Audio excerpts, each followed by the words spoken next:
तो जहां टीवी9 भारतवर्ष की टीम इस वक्त वॉर जोन में मौजूद है वो लेबनान आज की तारीख में सोच क्या रहा है, करने क्या वाला है, आखिर वो किन नई लोकेशंस पर हमले की बात कर रहा है। पहले आपको बताते हैं कि नसरल्लाह ने अपनी स्पीच में नई लोकेशंस पर हमले की बात क्यों कही है। ये देखिए, इजराइल पर आरोप क्या है, रिहायशी इलाकों को किया जा रहा है टारगेट। लेबनान के अंदर जो रिहायशी इलाके हैं, जो सिविलियन इलाके हैं, उनको टारगेट किया जा रहा है। रिहायशी इलाकों पर हमले से आग बबूला है लेबनान और हिजबुल्लाह। लेबनान में 5 सीरियाई नागरिकों की अब तक मौत हो चुकी है। हालिया हमले में मारे गए सीरियाई लोगों में 3 बच्चे भी शामिल हैं। लेबनान के 3 आम नागरिकों की भी हमलों में मौत का दावा किया जा रहा है करुणा। और ऐसे में हिजबुल्लाह और नसरल्लाह की नाराजगी का सबब क्या है, ये हम सब जानते हैं। बिल्कुल। और देखिए, हमारे साथ महेश सचदेवा सर भी हैं। महेश सर, एक बात बताइए कि हमने देखा कि लगातार वेस्ट वर्ल्ड की तरफ से, अमेरिका की तरफ से भी इजराइल पर एक दबाव था कि हमलों को रोका जाए, सीज फायर की तरफ आगे बढ़ा जाए, लेकिन नहीं माना गया बेंजामिन नेतन्याहू की तरफ से।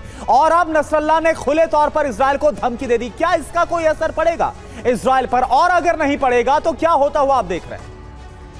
कहना काफ़ी मुश्किल है कि ये जो आदान प्रदान धमकियों का हो रहा है इजराइल और हिजबुल्लाह के बीच में, वो एक युद्ध के कागार को खोलने की बात हो रही है या युद्ध से बचने के लिए धुआं किया जा रहा है, स्मोक ऑफ वॉर क्रिएट किया जा रहा है। इजरायली जो टारगेट्स बताए गए हैं नसरुल्लाह की स्पीच में, उसमें से सबसे बड़ा टारगेट जो उन्होंने ऑफशोर ऑयल और गैस फील्ड जो इजराइल के हैं लेबनान के पास के सागर में, जो विवादित है दोनों देशों के बीच में, उसको विध्वंस करने के लिए कहे गए हैं। दूसरी तरफ हिजबुल्लाह ने ये भी धमकी दी है कि अगर उनके जो नागरिकों के ऊपर हमले किए जाते हैं तो वे भी इजराइल के शहरों को, नए शहरों को निशाना बनाएंगे। तो इस तरह की बातों से मेरे ख्याल से उनके बारे में एक प्रश्न चिन्ह उठते हैं कि उनका रवैया क्या है। वे लड़ाई चाहते हैं या सिर्फ धमकियां दे करके लड़ाई के से बचना चाहते हैं। गीदड़ भभकियां दी जा रही हैं एक दूसरे को, या सच में ही जो कहा जा रहा है उस पर अमल किया जाएगा। बिल्कुल बिल्कुल। सुमित चौधरी के पास एक बार फिर हमें चलना होगा। लेबनान का हम रुख करते हैं। सुमित, कल का दिन बहुत ज्यादा अहम था। आशूरा के रोज अपनी पब्लिक स्पीच में, या ये कह लें कि जो वहां पर हदीस पढ़ी जाती है, उसमें जिन बातों का जिक्र किया गया है नसरल्लाह की तरफ से, उसका कितना असर आने वाले वक्त में हिजबुल्लाह के एक्शन के तौर पर हमें दिखेगा, और इसकी स्वीकार्यता, हिजबुल्लाह जो कुछ भी कर रहा है इजराइल के खिलाफ, जिस तरह से हमलों का जवाब दिया जा रहा है उसकी तरफ से, इजरायली हमलों का, उसकी स्वीकार्यता पूरे लेबनान में आपको कैसी नजर आई? देखिए समीर भाई, ये बात तो बिल्कुल तय है कि हिजबुल्लाह को बहुत स्ट्रॉन्ग सपोर्ट है।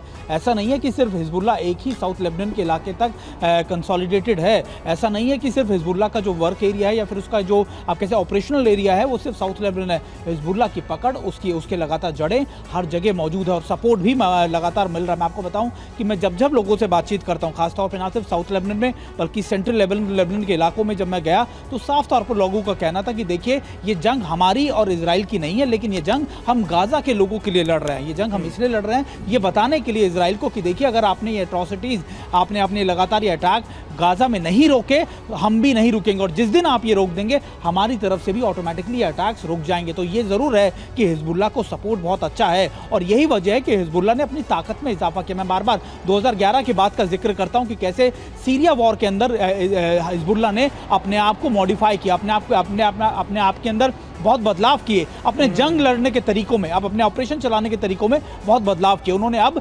गुरिल्ला वॉरफेयर के साथ साथ अब उन्होंने, आप कह सकते हैं कि टेक्टिकल, आप कह सकते हैं कि जो अटैक्स हैं, खासतौर पे जो आप कोविड ऑपरेशंस होते हैं, जब आप घरों का इस्तेमाल करते हैं, सिविलियन एरियाज का इस्तेमाल करते हैं, टनल्स का इस्तेमाल करते हैं, ऐसे ऑपरेशंस के अंदर कई जगह महारत हासिल की है। और ऐसा नहीं है कि फुल फ्लेजेडली कन्वेंशनल वॉर के अंदर हिजबुल्लाह और इजराइल जाएगा, ऐसे ही तरीके से लगातार वो वॉर के जोन के अंदर तब्दील होता रहेगा, लगातार अटैक करते रहेंगे। और ये भी मैं आपको बता दूं कि उन्होंने खास तौर पर करीबन 4 से 5 किलोमीटर का जो दायरा है, जो ब्लू लाइन जिसको डिसंगेजमेंट लाइन हम कहते हैं, उस लाइन के आसपास के 5 किलोमीटर के गाँव को खाली करा दिया गया। वहाँ पे जो पुरानी सोवियत यूनियन समय की जो आर्टिलरी गन्स थी, खासतौर पे जो चीज़ें थी, उनको ज़मीन के नीचे दबाकर उनको ऐसी पोजीशंस बना दी हैं कि अगर आईडीएफ की तरफ से कोई अंदर घुसने की कोशिश भी करेगा तो उसको ज़्यादा से ज़्यादा नुकसान पहुंचाया जा सके। इसीलिए हम देख रहे हैं कि पिछले 5-7 दिनों में ज़्यादातर आईडीएफ की तरफ से एयर स्ट्राइक्स की जा रही हैं, ड्रोन के साथ स्ट्राइक्स की जा रही है, क्योंकि ये आईडीएफ भी बिल्कुल सुमित, और ये भी हम देख रहे हैं कि कैसे हिजबुल्लाह ने अपनी ताकत में जो इजाफा है वो आधुनिक और जो